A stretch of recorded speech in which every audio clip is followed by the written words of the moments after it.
Well, good morning, good people. Mark Holmes here with, what? Oh, shit. Sorry, Joe Boo. Damn. I done messed up.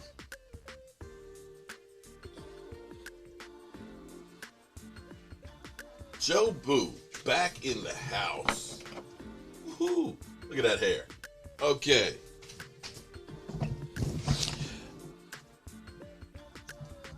Let me get this stuff going here. You know, I've been gone out the studio for a couple of days and I just forget how to do anything. So good morning, good people. Mark Holmes here with my buddy Cowboy Joe Boo, as well as Joe Bear in the house. And as always, I want to say thank you all for watching, commenting, subscribing, and being part of the Joe Boo Sports Report. Without you guys, as well as you ladies, you know that this literally does not work. So let's get open for business here and let's wake up the football god. Wow. You know, it was crazy at the draft. Incredible experience. Had so much fun seeing Jay Tuck and hanging out with Game Time Brian, Primetime Phil, and DMV, and of course Chef. I ended up putting on 5 pounds, FYI. I now know without a doubt, drinking sodas, eating candy puts weight on you. Okay, it puts weight on you. I stopped doing that after the season was over and got back in there, and all of a sudden, boom, put it on. But the good news is we know we have a way of getting it off. But what's funny is that this is actually kind of funny, and I'm actually pulling this up right now this morning. Speaking of my brethren, I miss everybody. I don't know if you guys saw this, and it's actually going pretty good on Twitter right now. The first night of the draft, I forgot to bring Joe Boo with me. He was in the hotel. We ended up having a great broadcast and everything else and stuff. And me and DMV and the guys were meeting Jay Tuck Saturday, pre-draft, down by the stage. Jay Tuck, who is incredible. He's on the radio in Kansas City. He's big on Twitter and stuff. He's got the voice that, you know, he's got that voice for radio and things. I've got the looks for radio. He's actually got that voice that is just incredible, like Law Nation, you know, that's unique, that's got it's got the deepness in it and everything else. And he is truly a star. I met him at the draft in 2016, and he was pissed off about us drafting Zeke Elliott. And I ended up having Joe Boo interviewing him, instant reaction and stuff back then.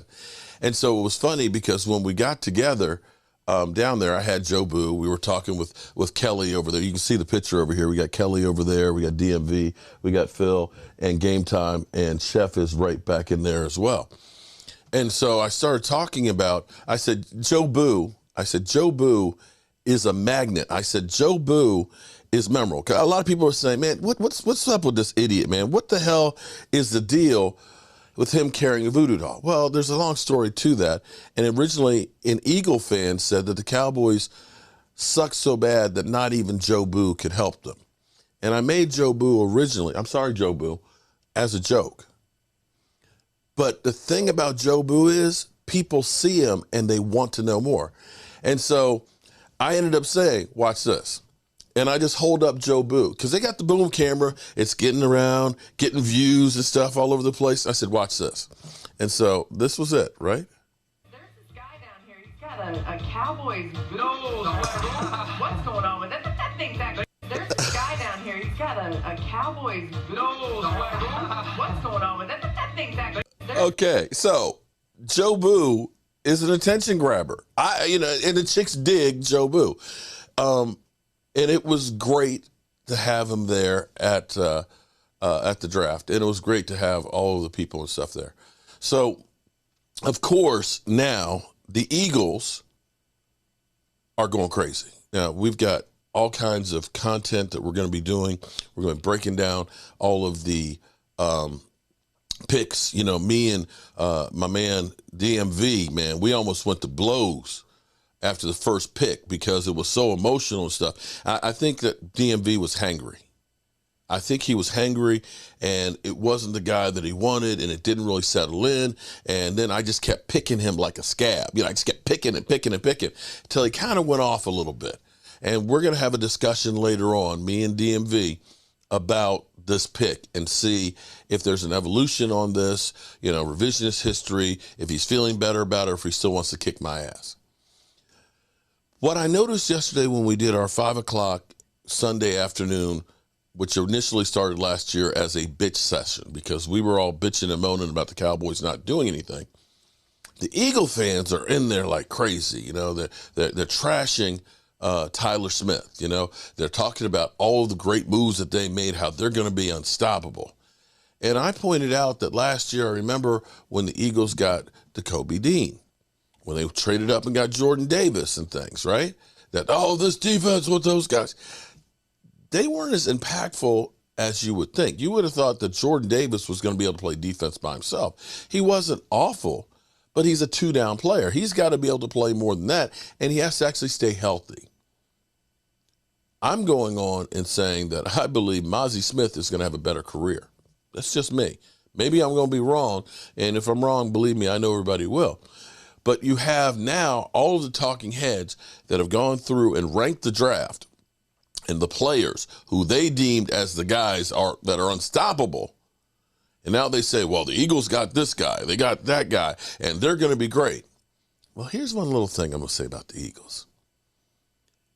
You think about the Eagles in the draft. That's not where they really built that team. The Eagles have been good at going out and getting other players. The reason that they had to go out and get the A.J. Browns is because they've messed up on the Nelson Aguilars or the Rhaegars or the Charlie Whitesides. They drafted guys that were stiffs and bust. So that's why the Eagles have to go out and make all these moves and free. That's why they got to go out and get an A.J. Brown, because they couldn't. It wasn't that they weren't trying to draft a guy that was going to be there. They couldn't. Howie's great at making trades and bringing in free agents, but he's not that great at drafts. Yeah, I said that. That's the difference with the Cowboys. The Cowboys, they usually have staying power with a lot of their draft picks. Doesn't mean they hit on every one of them, but they do a lot better than most. So here it is, Swagoo. I got to play this because now everybody's like, oh, you better be scared of the Eagles. I'm going to say the Eagles have more question marks because of the players that they lost. And I don't know if you're solely relying on replacements being the rookies, that's the best thing. I think Swagoo can relate. Marcus. You okay, bud? I'm sorry, Swag. We had to do it to you. How scared are you at this Eagles defense? Don't jump. Are you still working? Hey, don't jump. I ain't scared of them because I ain't got to block them. I'm not even addressing the damn camera. I'm pissed off again. Last night, I got fined. I saw y'all this morning. I was in a great mood. And the question on our rundown is how scared of you. I'm terrified, okay? But I'm not going to look in the camera while I say it. You can't let a man see your eyes when you're scared. Good thing the back of you looks pretty good. Yeah, man. Yeah, the that fact man that needed iron. Bro, nobody in this draft came and thought that the Philadelphia Eagles was going to walk out of here last night with Jalen Carter, bro. Like, we never had a conversation about that. Mina Kimes, Ryan Clark, Dan Orlovsky, and Laura Boogie Rutledge failed me because none of them knew that Jalen Carter was a potential pick for the damn Philadelphia Eagles. And now I got to deal with this all season. The best part is that we just got a shot of the front of you, but you just didn't know about it because our director, Jay, is that good. Amina, go ahead. Yeah, I think back to 10 days ago when Jalen Hurts signs his contract, and our conversation immediately turns to, what do the Eagles have to do now that they're paying a quarterback? And we all said they need to find rookie talent, high-end blue chippers who can start immediately, and by God, they got one in Jalen Carter, filling an obvious area need with Javon Hargrave walking out that door and getting the big contract that they could no longer afford. Right. But now they've got a guy who they can plug into the A-gap and get after the quarterback who's going to be making significantly less than Hargrave. That's a good point. A masterstroke. And then also Nolan Smith, who can add on the edge. And that's what I was about to say. Then you go Nolan Smith later in the round, who has elite traits, right? That sometimes it doesn't show up statistically with the sacks or the pressures, but now you put him in the defense that's going to have a Jordan Davis, going to have a Jalen Carter on the line, and now get those one-on-ones with 4-3 speed. And we could see him be one of those players who is more productive as a pro. Howie Roseman did an excellent job of saying, okay, let's identify what made us good last year, where we've lost pieces, and add on to that. He's truly won the first round of the draft. Can I ask you guys questions? If they're such great players, and I would imagine that they are, everyone raved about them, how did they fall? I guess Jalen's, we could, with the conversation of the incident, right? Yeah. How does Nolan is it's productivity, right? So Nolan Smith comes in, he's a 5-star coming out of IMG. He's a guy that you expected to be gone last year. He didn't have the productivity that said that, but then you see the measurables, they jump off the page, and like any coach or any team, you're going to say, we can put him in one-on-one situations to succeed. He's also a tweener. Yep. You know, they're not drafting him like Will Anderson, we're going to plug and play, but in those Eagles 5-man fronts. Who's he like? Do you have a comp for him? Hassan Reddick. Yeah, is he? Yeah. He's a really is. Okay, enough of the Eagles praise. The thing that's funny to me, though, is, and here's the thing, we can all go through with the instant reactions and the belief that that the guys that were drafted are the be-all, end-all. But at some point, they got to play on the field. And we'll see how they all go together. And for the Eagles, you know, of course, they're happy about their coordinators being gone. You don't know how that's going to affect with the new guys and how they're going to work things together. And I'll remind you guys of last year with Tyler Smith, what people were talking. Let's just listen to what Skip and Shannon were saying. Jerry's showing off the secret draft board there. Shannon, you buying what Jerry Jones is selling? No. Jerry turned the press conference and all about him. But Skip, look, I'm going to be very sensitive to Jerry. I just think right now things are not progressing mentally as well as they should. Skip, you can't show that. You see what Skip, they look like, I know he's not. And Steve was like, that, Jerry, don't. Put that thing down. That's what Steven said. Put that thing down. First of all, no, I don't buy it. Because, Skip, everything that I had seen up until this point, he was ranked somewhere in the 40s on everybody's. Kuiper had him 33, but go ahead. Yeah. 33, that was the earliest. Yeah. But in the 40s, I think Daniel Jeremiah had him at like 42. I've seen some publications had him in the 50s. Okay. So I don't doubt it. Let's just say, okay, let's split the difference. We'll say he's like high 30s, maybe even low 40s. Okay. You take him at 24. Hey, buddy. If you're going to take an offensive lineman, Skip, I'll take Hey, it's going good. This is Dad. My phone went. Because if you think about it. I agree. Out of Iowa, a center. And your run game hadn't been the same since who retired, Skip? Thank you. That guy who was Travis a first-round pick. Yes. Who was a just perennial Pro Bowler. Yes.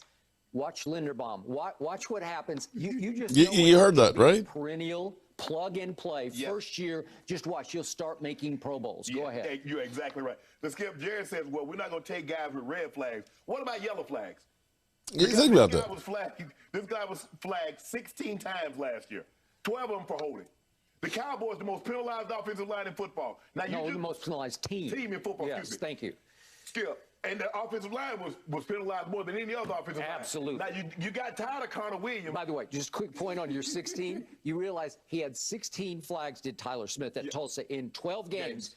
If you took the 16 and projected into the 17 NFL games season, right, that would lead the league. Yes. Yeah, so we got doom and gloom from everybody. And even with Micah Parsons, I don't think you guys remember that people were saying, oh, well, actually, hold it. Let me pull up the early reaction to Micah Parsons on Twitter. There were a few that were good, but for the most part, there were a lot of questions. Bucky Brooks. Micah Parsons will be a good one for the Cowboys. He's a tough decision maker and a linebacker with legitimate pass rush skills, fast, athletic, and explosive. Jeff Kavanaugh. Micah Parsons could be a Hall of Famer. The position, the maturity questions, and ability in coverage, which has the potential to be great, made me comfortable, although I prefer Slater. But Parsons is a really good player. David Hausman. I wish I could have talked to Dan Quinn at some point this spring, but if I had to guess, he sees Micah Parsons as someone who can rush the passer in addition to having a ridiculous sideline-to-sideline speed. And Calvin Watkins, I guess the answer about the fifth-year option on Leighton Vander Esch, dirty game. The other obvious storyline is that Micah Parsons gives you a lot of flexibility deciding the future of Leighton Vander Esch and Jalen Smith. Fascinating to see how the Cowboys pick up Leighton Vander Esch's option. So you didn't have everybody on board with saying that this guy could be a generational talent. Yeah, he's a good player. Yeah, he gives them flexibility. Yeah, and it means you can get rid of Leighton Vander Esch. The thing is, we just don't know what we don't know. When Jordan Davis was picked by the Eagles, where they moved up for him, you would have thought he is going to be the be-all, end-all. He may be, but from the standpoint of where you looked at what he did on the season, I don't know it warranted them doing that move. And that's what I say about the Eagles drafting. Squagoo is going crazy because of what they've done in the draft. But the key players, a lot of the key players that the Eagles have weren't guys they drafted. They were hired assassins. We'll see what happens. I, for one, believe that last year they had almost everything go right. There wasn't that much film out on Jalen Hurts. And for me, when I look at the Cowboys, at how well the defense played, it did have some problems. People who look and say, Cowboys got a run stopper? What about getting after the quarterback? Cowboys got sacks last year. They would have gotten a lot more if they had a person who could have held the line better. We were doing good work with stopping the run until we lost Hankins. When Hankins went, that defense gave up a lot more yards on the ground. Now, I don't know if Mozzie Smith will be a full-time starter or rotational, but if you can take an older guy like Hankins and cut down some of his reps with a young guy who's ready to bust some heads and put that in the rotation, if you have, a guy in case one gets hurt, you've taken care of a major problem. Sometimes people get all caught up into the sexy pick. This guy is going to be this. You got all the expectation of this guy is going to be great, this and that guy. But I'm telling you, take a look at the Seattle Seahawks defense back when they won the Super Bowl. It wasn't a bunch of superstars. It was a lot of really good players that had a role to play. Marty Bennett, 8.5 sacks. Cliff Avril, 8 sacks. Those were the two leaders in sacks. They went deep with the rotation, and they were able to go ahead and constantly send fresh bodies at you. You look at what Mike McCarthy did with the Green Bay Packers. He was deep in receivers. He was deep at tight ends. He had 4 tight ends that he used in different situations, keeping people fresh, keeping people guessing because there's different looks. These are all things that are winning traits that the Cowboys are taking from the experiences of the Seattle Seahawks and Mike McCarthy's with the Green Bay Packers. And I think it's going to pay dividends. We'll have to wait and see, but we definitely will see. And look later for me and DMV to kind of mix it up after our scrum. I think that's what it's called, a scrum at the draft. And I'll see you later. Coach here, and as always, I want to thank you all for watching, commenting, subscribing, and being part of the Joe for the Sports Report.